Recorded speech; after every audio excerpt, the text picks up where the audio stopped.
محمد وآل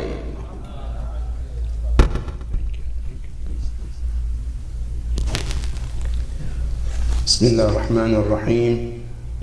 الحمد لله رب العالمين، ثم الصلاة والسلام على أشرف الأنبياء والمرسلين، سيدي وحبيبي ونور قلبي، طب القلوب ودوائها، وعافية الأبدان وشفائها، ونور الأبصار وضيائها، أبي القاسم محمد.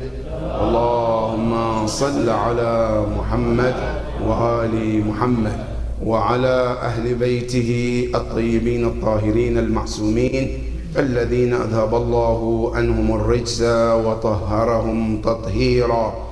اللهم صل على محمد وآل محمد. قال الله سبحانه وتعالى في حديث قدسي يقول: يا ابن آدم لا يدخل جنتي إلا من تواضع لعظمتي وقطع نهاره بذكري وكف عن الشهوات من أجلي وتراخى الغريب وواسى الفقير ويرحم المصاب ويكرم اليتيم ويكون لليتيم كأب رحيم وللأرامل كالزوج الشفيق. فمن كان هذه صفته يكون إذا دعاني لبيته وإن سألني أعطيته. وصدق الله سبحانه وتعالى العلي العظيم. اللهم صل على محمد وآل محمد. عباد الله، أوصيكم ونفسي بتقوى الله. My dear brothers and sisters, Assalamu alaikum wa rahmatullahi ta'ala wa barakatuh. All praise belongs to Allah subhanahu wa ta'ala for all His blessings, for all His guidance, for all His leadership in all our affairs. We thank Him for all those blessings, the ones we can remember and the ones we can no longer remember, the ones we know and the ones we don't. All we thank Him for those blessings, and we also send our respect to our leader, our mentor, our prophet, the beloved of Allah, Al-Habib Al-Mustafa Muhammad. Allahumma salli ala Muhammad wa ali Muhammad. Peace and blessing of Allah be upon him and his chosen family, the guided ones, the trusted ones with the knowledge of Allah and the Prophet, the successors of the Prophet, Ahlul Bayt al-Nubuwwah wa Ma'dan al-Risala wa Mukhtalaf al-Malaika. Peace and blessing of Allah be upon all of them. Ibad Allah, another day to remind one another about taqwa Allah subhanahu wa ta'ala. Every day we wake up from our beds and we find ourselves alive. It's an opportunity we're given by Allah subhanahu wa ta'ala to reconcile and make up any damage that we have made between us and Allah subhanahu wa ta'ala. Every day it's an opportunity by Allah subhanahu wa ta'ala that Allah gave us, and we have to take advantage of it. Because remember, these opportunities are not going to be there forever. As mentioned that Imam Amirul Mu'mineen salawatullahi wa salamuhu alayhi,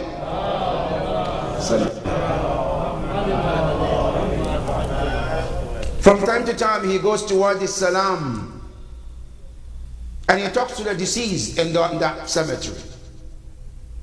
When he walk in that cemetery, then he talked to them, Ya Ahl al-Diyar, O the settlers of this house. I said, In sa'altumuni, if you ask me about what's going on in this world, in this part of the world, I'll tell you. I said, if you want to know, أما البيوت التي تركتموها, the houses that you left, فقد سكنت, now it's settled by somebody else.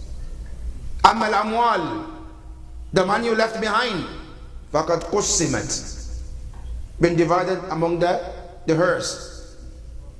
والملابس, your clothes, فقد لبست, it's already been worn by somebody else.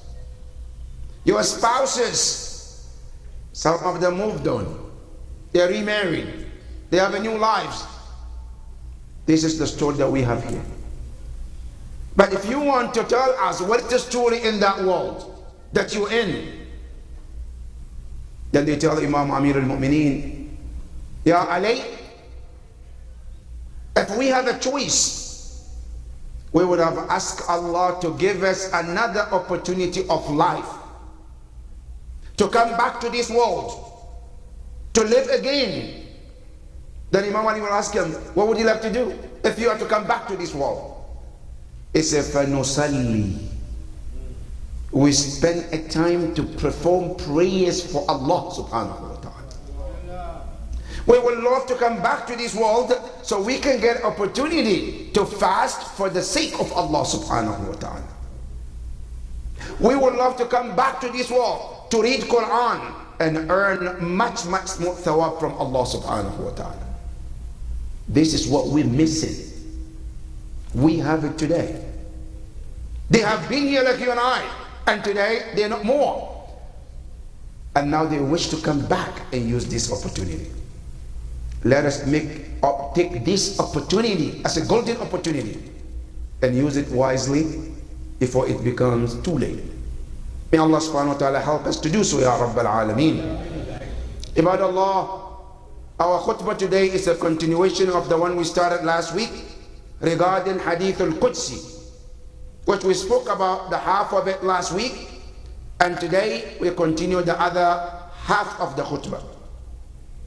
The hadith is hadith number 16 in Hadith al-Qudsi, where Allah is talking to the son of Adam, just us, and he says, Ya ibn Adam, la yadkhulu al-jannata, la yadkhulu jannati illa man tawada'a li'azamati.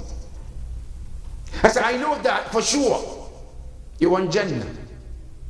You want, after death, you want to settle in Jannah. But Jannah is not a free charge. It's not free of charge. Jannah has a price on it. If you want to go to Jannah, there are certain things you have to do. There are certain things you have to stay away from before you can do that. But then Hadith al-Qudsi, Allah tells you what you need to do. Number one, it says, إِلَّا مَنْ تَوَاضَعَ لِعَظَمَتِي. You must be humble to the greatness of Allah subhanahu wa ta'ala. You must be humble to Allah subhanahu wa ta'ala for you to get to settle in His heaven. Because one thing, Hadith al-Qudsi, another one, He says, Al-Kibriya'u Ridai. Allah subhanahu wa ta'ala in Hadith al-Qudsi, He says that pride is my garment. Whoever wants to be arrogant, I say, will never smell my heaven. You want to get to the heaven? Allah says, you have to be humble. And what does it mean to be humble to Allah subhanahu wa ta'ala? To be submissive to His orders and stay away from His things that He forbids you to do. That is what it means. Tawadu li'azamatillah. When Allah asks me to stay away from haram, I stay away from haram. When Allah asks me to do something, I do exactly that. That is what it means, at-tawadu li'azamatillah. There is another only that. وَقَطَعَ نَهَارَهُ بِذِكْرِ. He spent the entire day remembering me, Allah subhanahu wa ta'ala. All day long, I have Allah in mind. Now when we talk about dhikr, al-dhikr is divided into three stages. One is called al-dhikr al-lisani, al-dhikr al-qalbi, and dhikr bil-jawari. A dhikr is not necessary. I have to say subhanallah, subhanallah, subhanallah. Dhikr of Allah is to have God in mind in all steps of your life. When I want to do something, I stop and think about Allah. That's called dhikrullah. Now, let me share with you one practical example of dhikrullah, which sometimes we're missing in our daily life. You know, and this is coming from Muslim bin Aqil, A'lallahu maqama. Muslim bin Aqil, when he got to Kufa, and he was with Hani bin Urwa. Hani bin Urwa suggested to Muslim bin Aqil, "Yeah, Muslim, I think I have an idea. And my idea is, Ibn Ziyad is in Kufa. Ibn Ziyad is the head of all the problems. So I suggest, let's invite him to come to the home, out to your house. Because Ibn Ziyad doesn't know where Muslim is. So let's invite him to your house. Invite him like for lunch. As he comes, you will be hiding somewhere in another room. As he's busy eating, I will signal to you, and you come, strike him, kill him. The problem is over. What do you think about it?" Muslim says, "It's a good idea. I agree with you. Because if we eliminate this man, the entire problem is over." So good. The plan was made. They sent a message to Ibn Ziyad. He accepted. He came. The lunch was set. They started eating. Muslim was in another room, waiting. Time came. Then Hani ibn Urwa signaled Muslim. "Muslim, time to come to do the job." Muslim didn't show up. Signaled the second time. Didn't come. The third time. Didn't come. Fourth, fifth, sixth. Ibn Ziyad felt something is cooking. I don't know what it is, but what Hani is doing sounds strange. Immediately he stood up and he said to Hani, "I'm leaving." Khuda Hafiz, he left. After he left, Hani rushed to the room. Muslim was sitting there. Said to Muslim, "What happened to you? We have this plan. He's here. Why didn't you come out?" Then Muslim said, "Mana'ani hadithu Rasulillah." Hadith of the Prophet stopped me from coming out. What hadith are you talking about, ya Muslim? I said, "Sami'tu Rasulullah." I heard hadith that Rasulullah said, "Al-mu'min la yaghdur." Mu'min, a believer, will not deceive. I said, we invited him for lunch, not to fight. When we come out and fight him and kill him, that's what? That's a deceit. We deceived him. So I can't do that. That moment, Muslim bin Aqil remembered Allah subhanahu wa ta'ala. That is the example we call al-dhikr bil-jawarih. That you're sitting, but you have Allah in mind. That everything that you do, you have Allah in mind. Does Allah want me to do this? Is it right? Is it wrong? That is dhikr al-jawarih. That Muslim bin Aqil have taught us. So Allah subhanahu wa ta'ala in Hadith al-Qudsi said, وَقَطَعَ نَهَارَهُ بِذِكْرِ. Spend all his day remembering Allah subhanahu wa ta'ala. It's a nar ulida وَكَفَّ عَنِ الشَّهَوَاتِ مِنْ أَجْلِ. He or she restricted themselves from their own desires because of Allah subhanahu wa ta'ala. There are certain things I want to do. I like to do it. It's my favorite. It's something that I'm passionate about. But I heard Allah say it's haram. The Prophet say it's haram. I refrain from it, not because of me, because of Allah subhanahu wa ta'ala. If you ask me, I would like to do it, but I stop doing it because Allah doesn't want me to do it. That is called kaffu an shahwat bi ajlillahi subhanahu wa ta'ala. Allah subhanahu wa ta'ala says it, Whenever you're able to do that, Allah subhanahu wa ta'ala loves to see a servant like that. When you put Allah's desire before yours. There's one hadith al-Qudsi where Allah subhanahu wa ta'ala is speaking. Say, Ya ibn Adam, urid wa turid. I said, there is something about me and you. I have a desires, I want something, and you want some things too. Urid wa turid. It says, Salimni fima urid. My servant, surrender your desires into my desires. Put your desires before my desires. It says, wa illam. If you don't, for whatever reason, say, no, I don't want to surrender my desire for Allah subhanahu wa ta'ala. It says, at'abtuka fima turid. It says, you will suffer into whatever you desire. And then it says, وَلَا يَكُونُ إِلَّا مَوْلِي. At the end, my desire will happen as I want, not yours. But when you surrender your desire for me, Allah subhanahu wa ta'ala, I made everything for you to desire. Here's the secret, brothers and sisters. You know, when Allah subhanahu wa ta'ala created this world, there is something called hidden system. There is something called hidden system in this world. Now, you have to understand this hidden system and how it works. One of the systems, but sometimes we forget, or sometimes we don't know about it. You know, in Ziyarat or Dua Arafah, when Imam Hussein alayhi salam, when he says, وَأَتْقَنَ صُنْعَ, he perfected his creation. Not just he created, he perfected it. What does it mean? There's a system in this life. One of the systems is this. One, Allah created a system in a way that if you hurt someone for no good reason, they don't deserve it, you did it anyway, and you think I'm much powerful, nobody can do anything. But one thing you have to understand, the system of Allah is here.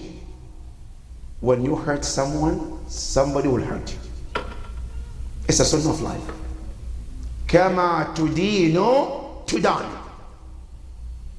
kama tujazi tujaza. You hurt someone, wait for it. See, when you hurt someone, it's like you put in your money into deposit. It's going to come back to you with the interest.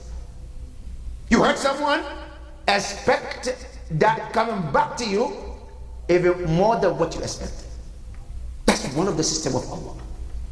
Now, not only that, another system Allah created in this universe is that when you surrender to Allah, when I put my trust into Allah, everything around you in this world becomes your servant. All you need to do is to surrender to Allah, who is the leader, who is the controller of everything. The moment you do that, then Allah makes everything around you to do what? To submit and surround you and your service. That's one of the system of Allah. That's why when Allah tells you to surrender, it's not just to surrender Allah and that's it. There are much more benefit that comes on your way. So Allah subhanahu wa ta'ala is telling you, وَكَفَّ عَنِ الشَّهَوَاتِ مِنْ أَجْلِ. It's not only that, وَرَاخَ الْغَرِيبِ. And not only that, he become a brother of anybody who's stranger. Somebody stranger, somebody traveler, somebody I don't know, but I know that they need help. They want something. What do? Ignore them because I don't know them? So no, help them. Be the brother for them. That's one of the akhlaq. That when you see someone, you don't have to help anyone who you know. Because many of time, when we are kind, our kindness is business. Our kindness, I call it business kindness. I'm kind to you because you're kind to me. I'm kind to you because I expect something from you. That's a business. The true kindness is when you are kind to someone and you expect nothing. You go to the Quran, in Surah Al-Dahr, that's what Allah told us about Ahlul Bayt. وَيُطْعِمُونَ الطَّعَامَ عَلَى حُبِّهِ مِسْكِينًا وَيَتِيمًا وَأَسِيرًا إِنَّمَا نُطْعِمُكُمْ لِوَجْهِ اللَّهِ لَا نُرِيدُ مِنْكُمْ جَزَاءً وَلَا شُكْرًا. This is the real kindness. I have zero expectation. What I expect is from Allah. This is what Allah is telling us. He said, وَيُرَاخِ الْغَرِيبِ. Not only that, وَيُوَاسِ الْفَقِيرِ. And also, is kind to the poor people. Kind to the poor. You know, it is mentioned in some tafasir that when Rasulullah sallallahu alayhi wa sallam,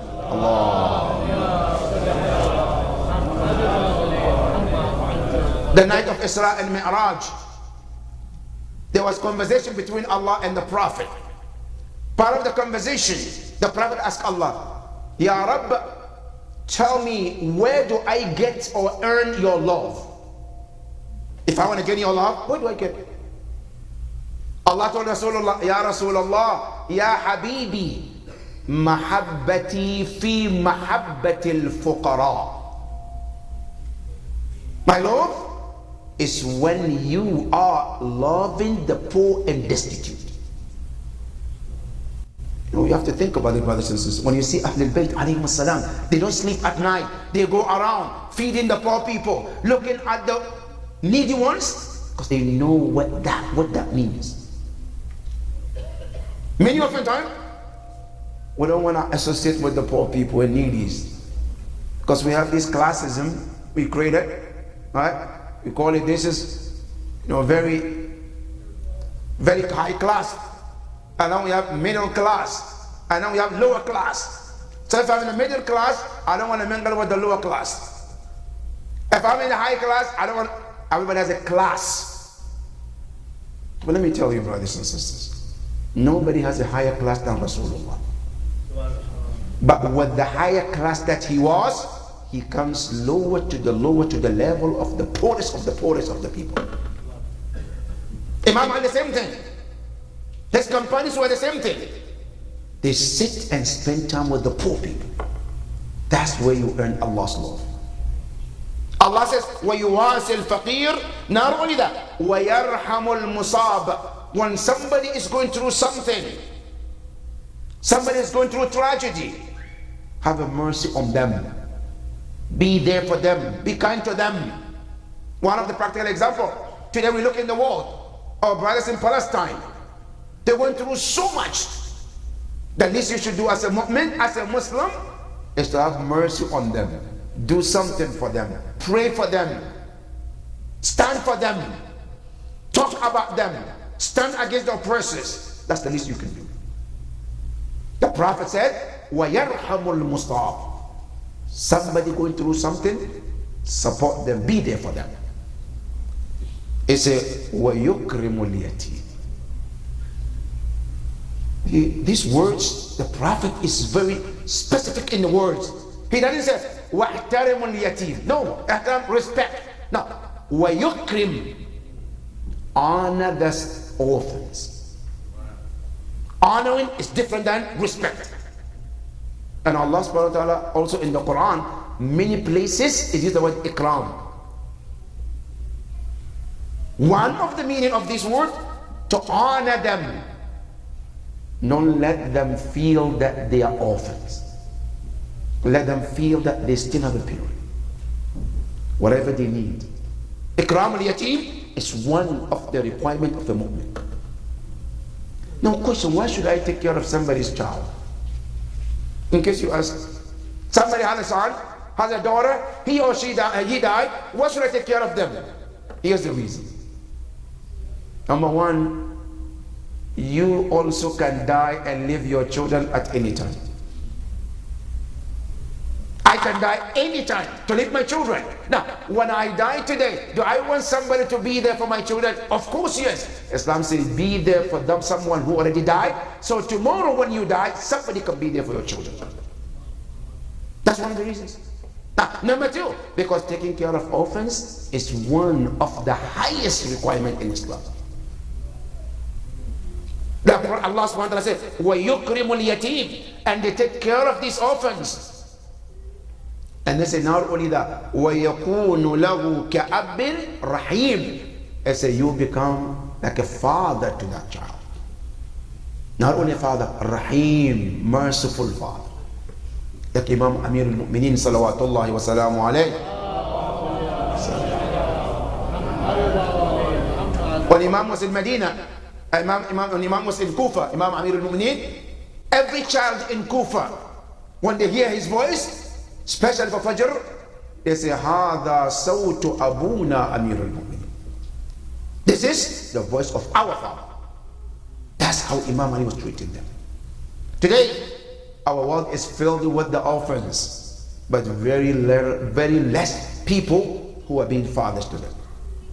Today, if you look at the Muslim world, starting from Afghanistan, to Iraq, to Iran, to Syria, coming to all the way to Palestine, Lebanon, it's a Muslim world. Many of these countries are filled with orphans. How many of us have reached to say, let me take care of an orphan?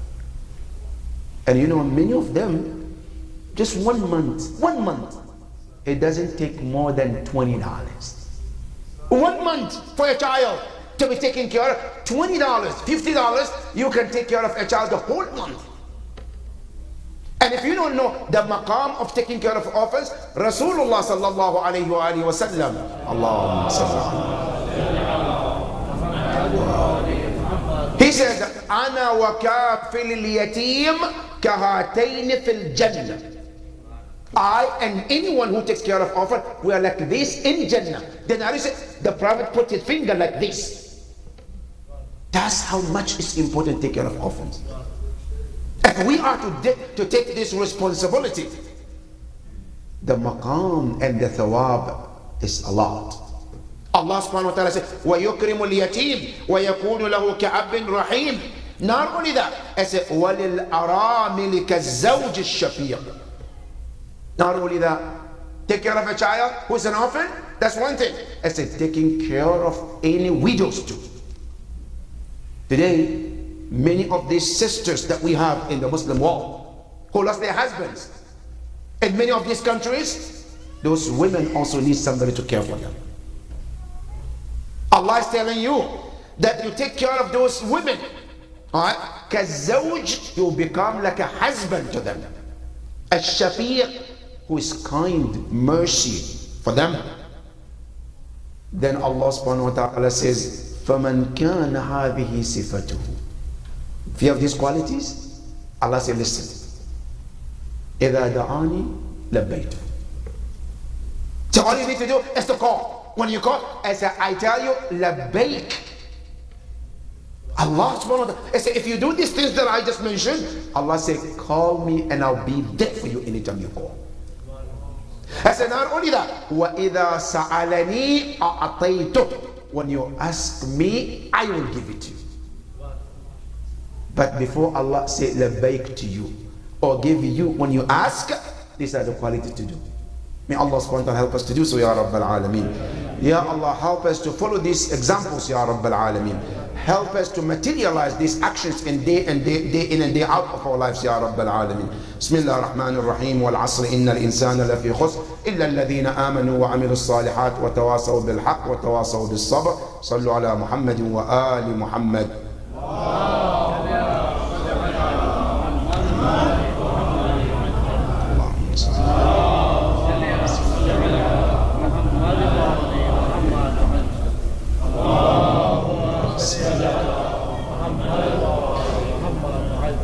بسم الله الرحمن الرحيم. الحمد لله رب العالمين ثم الصلاة والسلام على محمد وآل محمد. اللهم صل على محمد. اللهم صل وسلم على علي أمير المؤمنين وعلى فاطمة الزهراء وعلى الحسن والحسين سيدي شباب أهل الجنة أجمعين وعلى أئمة المسلمين علي بن الحسين زين العابدين ومحمد بن علي باقر علم النبيين وجعفر بن محمد الصادق وموسى بن جعفر الكاظم وعلي بن موسى الرضا ومحمد بن علي الجواد وعلي بن محمد الهادي والحسن بن علي العسكري الحجة بن الحسن المهدي أجل الله تعالى فرجه وسهل الله مخرجه وجعلنا من أعوانه وأنصاره ومن المستشهدين بين يديه جميعا ورحمة الله وبركاته.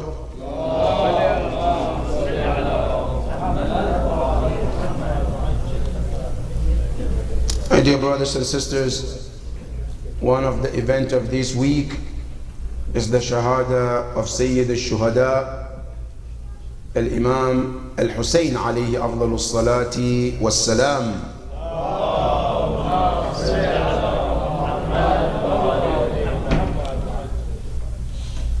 When you think about the tragedy of Karbala, then you ask yourself, what exactly led so-called Muslims to kill Imam Hussein alayhi salam? Because for sure, those who killed Imam Hussein alayhi salam, they were not Christians. Those who killed him, they were not Jews. Those who killed him, they were not idol worshippers either. They were people who called themselves Muslims. They were people who came in Karbala. They prayed with Imam Hussein alayhi salam. There is a poem written by one of the scholars where he says, وَيُكَبِّرُونَ وَيُهَلِّلُونَ بِأَنْ قُتِلْتَ وَإِنَّمَا قَتَلُوا بِكَ التَّكْبِيرَ وَالتَّهْلِيلَ. When they murdered you, they said Allahu Akbar. When they murdered you, they said La ilaha illallah Muhammadur Rasulullah. When they killed Imam Hussein, that's what they were saying. They killed him, was saying takbir, saying tashahud, saying tahleel, all of that. But the question is, why? What was the puzzles, if you have to put it together, which led these people to kill Imam Hussein? Now question, maybe they didn't know him? Of course they don't. Okay, maybe what happened? Now listen to Imam Hussein. He asked this question. Imam Hussein alayhi salam asked the people this question on the day of Ashura. And he asked, he said, Ala mataqtuluni. Why are you killing me? So general question. That's number one. There was no answer. Then he asked another question. And he says, Ala haqqin taraktu. Was there any truth I supposed to tell and I didn't tell and I deserve to be killed? That's the second question. The third one. Aw ala sunnatin baddaltuha. Is there any sunnah of the Prophet which I changed it? The Prophet said do this and I came and changed it and I deserve to be killed. You know this? That's number two. Number three. Aw ala shari'atin baddaltuha. Did I change the sharia of the Prophet? I brought new sharia. Rasulullah brought this and I said no, forget about it. Right? I'm going to bring a new sharia. What is it that I did to deserve this? Now, as we say in English, here is from the horse's mouth. Let them speak and I'll give you the answer. Now, Imam Hussein asked them this question. All of these. Why do I have to be killed? Did I change the sharia? Did I live in the truth? What is it the reason? Here's what they say. They say, نُقَاتِلُكَ بُغْضًا لِأَبِيكَ. It's not about you, because of your father. We hated your father Ali, and that is why you are paying the price of it today. Now, they didn't even stop there. They go forward to tell Imam Hussein alayhi salam and said, لِأَنَّ أَبَاكَ, because your father قَتَلَ آبَاءَنَا فِي بَدْرٍ وَحُنَيْنٍ. Because your father killed our ancestors in Badr, in Hunayn, and we found perfect time to revenge. hadith comes when Yazid la'natullah alayh, also afterwards, he said, لَيْتَ أَشْيَاخِي بِبَدَرٍ شَهِدُوا. I wish my ancestors, they're here to witness. What Yazid have done? لَا هَلُّوا وَاسْتَحَلُّوا فَرْحًا. They would have been absolutely amazed, absolutely happy, joyful for what I've done. قَدْ قَتَلْنَا الْكَرَمَ مِنْ سَادَتِهَا فَعَدِلْنَاهُمْ بِبَدَرٍ فَاعْتَدَلْ لَعِبَتْ هَاشِمُ بِالْمُلْكِ فَلَا خَبَرٌ جَاءَ وَلَا وَحْيٌ نَزَلَ. Yazid, he said, look, we have killed some ancestors, noble people, which is Imam Hussein and his people. I said, so then we compare the killing of my ancestors in Badr and Hunayn, and we found them now is fair. He killed our forefathers, we killing his grandsons. That is the reason. The bughd, hatred of Imam Amir. And today we see that materialize too. This hate comes even practical today. When you see some of the Muslim world, like UAE or Kuwait, when they stop mu'mineen from practicing the marasim of Hussein alayhi salam, when they stop mu'mineen from even having any ma'tam in your masajids or in their homes, that bughd is still there. But this is the reason for all of this happens. And you see that Shimr la'natullahi alayhi on the day of Ashura, when he sat on the chest of Imam Hussein. Before he killed Imam Hussein, he hit him 1, 2, up to 12 times. Then after that, he slaughtered Imam Hussein alayhi salam. Knowingly that Imam Hussein was thirsty. Imam Zayn al-Abidin, when he was in the market one day and somebody told him, when the buyer was telling, a seller was telling the buyer, he said, when you take this sheep home to slaughter, please make sure you give it a water. Imam Zayn al-Abidin busted into tears. I say, Ya qawm la tazbahuna kabshan hatta tusbuhu ma wa hadha abi al-Husayn kutila atshana. I say, you don't slaughter animal unless you give it a water, and my father was murdered without giving him water. Inna lillah wa inna ilayha raji'un. وسيعلم الذين ظلموا أي منقلب ينقلبون والعاقبة للمتقين. Last not the least, the tragedy of Venezuela, that earthquake which has killed so far 598 people. Thousands and thousands of people have been injured in this tragedy. Our heart, prayers goes to the people of Venezuela. We pray to Allah subhanahu wa ta'ala to ease their suffering, Ya Rabbal Alameen. May Allah ease their pain, Ya Rabbal Alameen. Those who are injured, Ya Allah, give them the fastest recovery, Ya Rabbal Alameen. Those who are in critical condition, Ya Allah, make it easy for them, Ya Rabbal Alameen. Mu'mineen and mu'minat, this is one of the very good ways to support and help. Doing good deeds, it doesn't have to be only for Muslims. These people of Venezuela, if you have a way to help them, please do so. These people are in desperate need. Whatever we can to support and help them, please do that. May Allah subhanahu wa ta'ala help us all, inshaAllah, to do the right thing, Ya Rabbal Alameen. Bismillah ar-Rahman ar-Rahim. Inna a'tainaka al-Kawthar. فصل لربك وانحر إن شانئك هو الأبتر. صلوا على محمد وآل محمد.